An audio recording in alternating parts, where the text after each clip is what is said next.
Hey people, this is a quick answer to a question that I really want to answer. Not really related to music at all.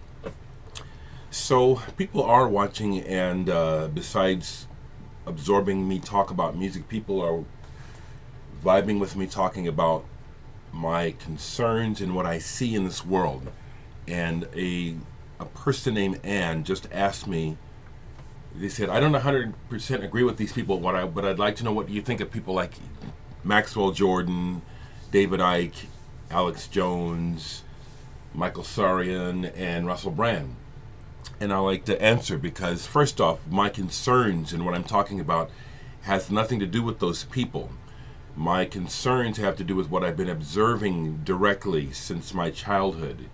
Now, in the advent of the internet and having more time in the last year or so to watch, and I don't watch regular TV, I've been looking for programming on YouTube.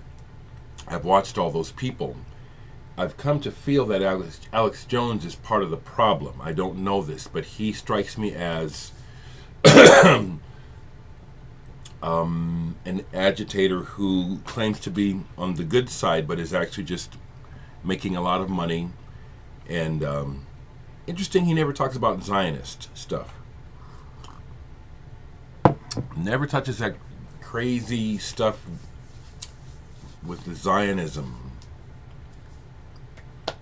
I picked up on that by reading comments, and then I thought I'd check it because at first I was getting off a little bit on Alex Jones at first, like a preacher. It's my background is Baptist preachers and stuff, and he gets you worked up. But the more I listened, it just seemed to me like this is calculated. This is steered. David Icke is. See, it's like I'm not a person follower. These people don't mean shit to me as far as of these people, the one that strikes me of the most credible, like it matters, is Jordan Maxwell. Russell Brand is funny. He's obviously smart, and he's endeavoring. He's also enterprising.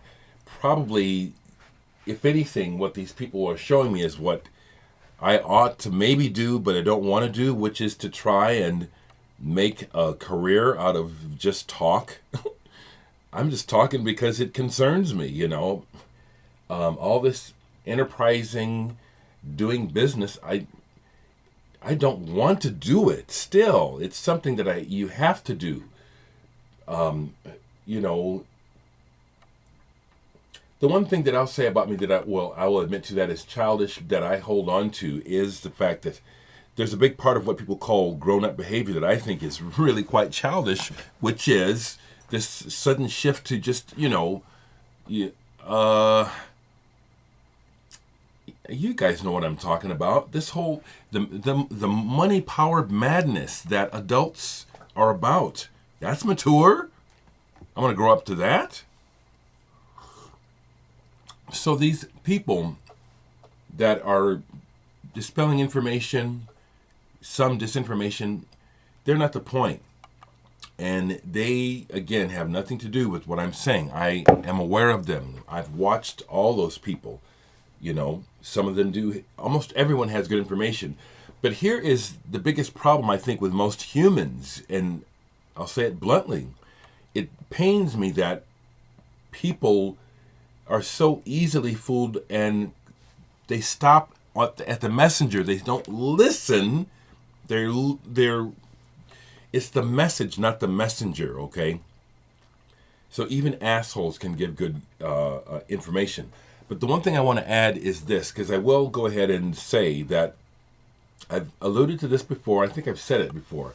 But in my 30-year career, which I'm now retired, working in the mental health industry, I encountered several times the government silencing people, hauling them in to intensive care, psychiatric. These people had no psychiatric problems. They were family members of someone who saw or heard something they weren't supposed to see. These people were brought into the psych hospitals. Not only was I, as one of the people, the psych techs, who had a lot of experience and was kind of a go-to tech. So they put me on a lot of the tough cases. I was back in the isolation quite a bit. When they brought these cases in, the guys in the black suits didn't leave when they brought them in. They stayed. And I don't remember real well how they did it, but they made sure to just discredit anything that people were saying. And this is just crazy babble. And you know what? I heard about a lot of things before they were supposed to have happened, like Interpol. I heard some things, and it's like when the people came in, agitated, frightened, scared out of their minds, some babbling wildly about something the government's up to and people need to know. It's all turned out to be true, people. And as for my friend, Trendkill too, man, you just don't know about the Bushes, man. Those people are fucking evil. I personally, yeah, I do.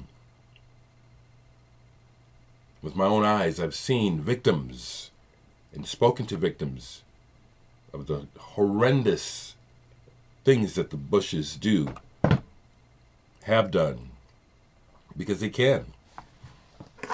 So that I want to answer that. That has nothing to do with music. This has to do with my social commentary and my worldview, and the fact that I'm just not going to be quiet about the absolute corruption of power, the obvious goings-on of the globalization of power, the obvious enemy, making the common man the enemy. We always have been, but it's so obvious now.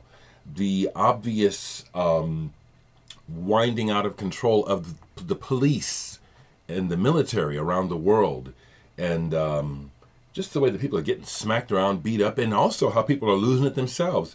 Every day, you know, I mean, it's nothing new that people shoot themselves, but I am noticing the tenor of the news, okay? And I'll say it again very, very bluntly.